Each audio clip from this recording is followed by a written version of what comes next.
Hi friends, welcome to Venky Telugu travel channel. మన channel ద్వారా మీ అందరికీ మన భారతదేశంలో ఉన్న ఎన్నో శివాలయాలలో 1000 శివాలయాలని చూపించాలని ప్రయత్నం చేస్తున్నాను. ఇప్పటి వరకైతే మన ఛానల్లో 36 శివాలయాలు చూపించాము. ఇప్పుడు 37వ శివాలయానికి అయితే వెళ్ళబోతున్నాం.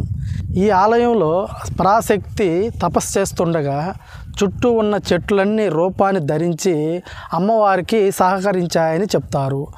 మరొక విషయం ఏమిటంటే, వాళ్ళని రాముడు చంపినందుకు సయాగతి దోషం నుంచి ఈ ఆలయంలోనే విముక్తి కలిగిందని కూడా చెప్తుంటారు. ఇవే కాకుండా ఈ ఆలయంలో ఎన్నో ఆసక్తికరమైన విషయాలు దాగి ఉన్నాయి ఫ్రెండ్స్.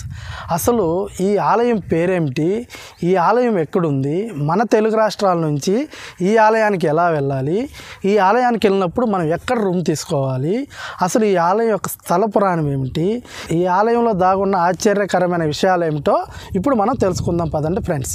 ఈ ఆలయం పేరు తేనుపురీశ్వర ఆలయం. ఈ ఆలయం భారతదేశంలోని తమిళనాడు రాష్ట్రంలో ఉన్న తంజావూరు జిల్లాలోని కుంభకోణానికి 7 కిలోమీటర్ల దూరంలో ఉన్న పటేశ్వరం అనే గ్రామంలో ఉన్నది. ఇప్పుడు మన తెలుగు రాష్ట్రాల నుంచి ఈ ఆలయానికి ఎలా చేరుకోవాలో చూద్దాం. ఈ ఆలయానికి దగ్గరగా ఉన్న రైల్వే స్టేషన్ కుంభకోణం రైల్వే స్టేషన్. ఈ రైల్వే స్టేషన్కు మన తెలుగు రాష్ట్రాల నుంచి డైరెక్ట్గా ట్రైన్స్ వీక్లీ మాత్రమే ఉన్నవి. అవి కూడా మంగళవారం, శనివారం మాత్రమే. అందుకని మన తెలుగు రాష్ట్రాల నుంచి వచ్చేవారు ముందుగా చెన్నై ఎగ్మోర్ చేరుకొని అక్కడ నుంచి కుంభకోణం చేరుకోవాలి. ఇప్పుడు నేనైతే మన నెల్లూరు నుంచి బయలుదేరుతున్నాను. మన నెల్లూరు నుంచి ప్రతి శుక్రవారం తిరుచిరాపల్లి ట్రైను సాయంత్రం 5 గంటలకు ఉన్నది. ఈ ట్రైన్లో నేను వెళ్తున్నాను. ఈ ట్రైన్లో చెన్నై ఎగ్మోర్ చేరుకొని ఈ చెన్నై ఎగ్మోర్ నుంచి ప్రతిరోజు రాత్రి 10:25కు ఒక ట్రైన్ ఉన్నది. ఈ ట్రైన్ నెంబరు 16865. ఈ ట్రైన్లో మరుసటి రోజు ఉదయం 4:30 కుంభకోణం రైల్వే స్టేషన్ చేరుకోవచ్చు. ఇదే ఫ్రెండ్స్ కుంభకోణం రైల్వే స్టేషన్. ఇప్పుడు మనం ఇక్కడ ఎక్కడ రూమ్ తీసుకోవాలో చూద్దాం. ఫ్రెండ్స్, ఈ ఆలయం దగ్గర రూమ్స్ చాలా తక్కువగా ఉంటాయి. అందుకని ఈ కుంభకోణంలోనే రూమ్ తీసుకుంటే బాగుంటుంది. అది కూడా ఈ రైల్వే స్టేషన్ దగ్గర కానీ బస్ స్టాండ్ దగ్గర కానీ తీసుకుంటే ఇంకా బాగుంటుంది. ఈ రైల్వే స్టేషన్ నుంచి బస్ స్టాండ్ దగ్గరగానే ఉంటుంది. ఇదే ఫ్రెండ్స్ బస్ స్టాండు. ఈ బస్ స్టాండ్ ఎదురుగానే మనకి రూమ్స్ అయితే ఉంటాయి. రూమ్స్ కూడా 500 నుంచి 3000 వరకు అయితే మనకు అందుబాటులో ఉంటాయి. మీ బడ్జెట్కి తగ్గ రూమ్ ఏదో తీసుకొని విశ్రాంతి తీసుకోండి. విశ్రాంతి తీసుకున్న తర్వాత ఈ ఆలయానికి బయలుదేరండి. ఫ్రెండ్స్, మీరు ఈ బస్ స్టాండ్ నుంచి ఆటోలో కానీ బస్సులో కానీ ట్యాక్సీలో కానీ వెళ్ళవచ్చు. మీరు కుంభకోణం ప్లాన్ చేసుకుంటే 2 రోజులు కానీ లేదా 3 రోజులు కానీ ఉండేలా ప్లాన్ చేసుకోండి. ఎందుకంటే ఈ కుంభకోణం చుట్టూ చాలా పుణ్యక్షేత్రాలు అయితే ఉన్నాయి. ఆ పుణ్యక్షేత్రాలలోని ఒకటి ఇప్పుడు మనం వెళ్తున్న శివాలయం. మాటల్లోనే ఆలయం దగ్గరకైతే చేరుకున్నాము. నేనైతే కుంభకోణం బస్ స్టాండ్ నుంచి 2 వీలర్లో అయితే వెళ్తూ ఉన్నాను. ఇదే ఫ్రెండ్స్ ఆలయం యొక్క లోపలికి ఎంట్రన్స్. ఈ ఆలయంలో ఉన్న పరమేశ్వరుడు స్వయంభూమూర్తిగా అయితే వెలిశాడు. ఈ ఆలయం దుర్గాదేవికి చాలా ప్రసిద్ధి చెందింది. ఈ ఆలయం లోపలికి వెళ్తూ ఈ ఆలయం యొక్క స్థల పురాణం, ఈ ఆలయం యొక్క గొప్పతనం, ఈ ఆలయంలో ఉన్న విశేషాలన్నీ తెలుసుకుంటూ వెళ్దాం పదండి ఫ్రెండ్స్. ఈ ఆలయం లోపలికి ఇలా రాజగోపురం నుంచి లోపలికి ఎంటర్ అవ్వాలి. ఈ రాజగోపురం చాలా పెద్దదిగా అయితే మనకు కనిపిస్తూ ఉంటుంది. ఫ్రెండ్స్, ఏ మాటకి ఆ మాటే, మన భారతదేశంలో ఎన్నో శివాలయాలు ఉండగా ఈ తమిళనాడులో ఉన్న శివాలయాలు మాత్రం చాలా పెద్దవిగా ఉంటాయి మరియు ఎంతో విస్తీర్ణంలో ఉండటం మరొక విశేషం. ఇలా మనం ఈ రాజగోపురం దాటుకుని లోపలికి రాగానే ఎదురుగా మనకి వినాయకుడు అయితే కనిపిస్తూ ఉంటాడు. వినాయకుడిని దర్శించుకొని కొంచెం ముందుకు వెళ్ళగానే మనకి పెద్ద గజస్తంభం అయితే ఒకటి కనిపిస్తూ ఉంటుంది. ఈ గజస్తంభాన్ని పూర్తిగా బంగారంతో అయితే తయారు చేశారు. ఈ గజస్తంభం ఎంత పెద్దదంటే దాదాపు ఈ రాజగోపురానికి దగ్గరగా ఉంటుంది. ఈ ఆలయం చాలా పెద్దది మరియు 4.4 ఎకరాల ఆలయ ప్రాంగణంలో విస్తరించి ఉంది. ఈ మొదటి గోపురం దాటుకొని లోపలికి రాగానే మనకి వినాయకుడు, గజస్తంభం, ఈ యొక్క పెద్ద కోనేరు మరియు తూర్పు ముఖంగా ఉన్న ఈ ఆలయంలో 3 కారిడార్లు ఉన్నాయి. మనం శివాలయం లోపలికి ఎంటర్ అయ్యేటప్పుడే ఇక్కడ కుడి చేతి వైపు మనకి అమ్మవారి ఆలయం అయితే ఉంది. ఈ ఆలయం గురించి ఒకసారి లోపలికి వెళ్ళొచ్చి పూర్తిగా అయితే తెలుసుకుందాం పదండి. ఇప్పుడు మొదటి ప్రాంగణం దాటుకొని లోపలికి రాగానే మనం రెండో ప్రాంగణంలోకి అయితే ఎంటర్ అయ్యాము. ఇదే ఫ్రెండ్స్ రెండో ప్రాంగణం.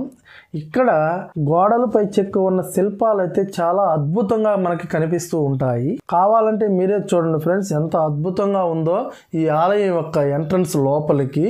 మనకి ఎదురుగా ఆ పరమశివుడు అయితే కనిపిస్తూ ఉంటాడు. ఒక్కసారి చూడండి. గర్భాలయం లోపలికి వెళ్ళే ముందు ఒకసారి ఆలయం చుట్టూ అయితే తిరిగి వద్దాం పదండి. ఈ ఆలయాన్ని తిరుగుతూ ఈ ఆలయం యొక్క స్థల పురాణం ఏమిటో చూద్దాం.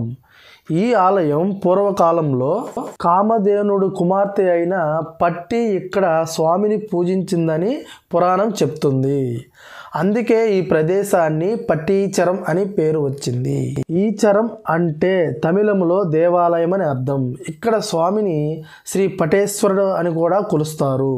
పటేశ్వరం అంటే సంస్కృతంలో శ్రీ తేనిపురీశ్వరుడు అని అర్థం. ఇక్కడ పార్వతీదేవి తపస్సు చేసిందని ప్రీతిది. ఆ పార్వతీదేవి ఇక్కడ తపస్సు చేసేటప్పుడు ఇక్కడ ఉన్న చెట్లన్నీ రూపాలను ధరించి అమ్మవారికి సహకరించారని స్థల పురాణం చెప్తుంది.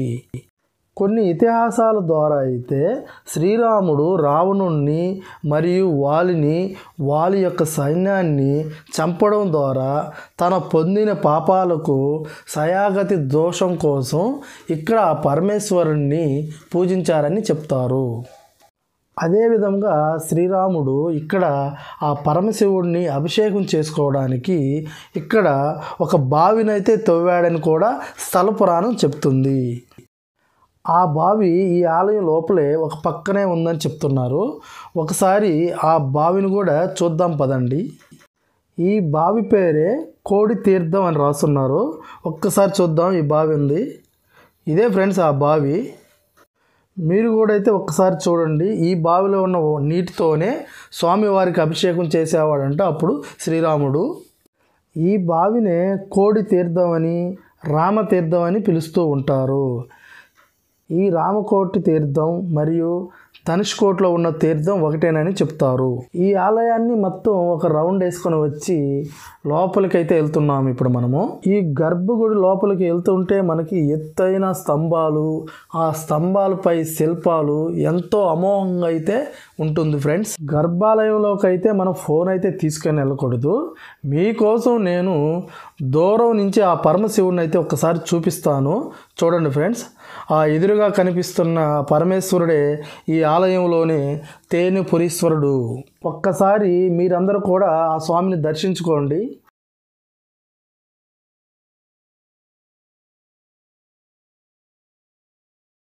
స్వామిని దర్శించుకొని మనం బయటికి రాగానే అమ్మవారి యొక్క ఆలయంలోకి వెళ్దాం. ఇదే ఫ్రెండ్స్ ఆ ఆలయం. ఈ ఆలయం చాలా పెద్దదిగా అయితే ఉంటుంది. మనకి శివాలయం లోపలికి వెళ్ళేటప్పుడే కుడి చేతి వైపు అయితే మనకి ఈ ఆలయం కనిపిస్తూ ఉంటుంది.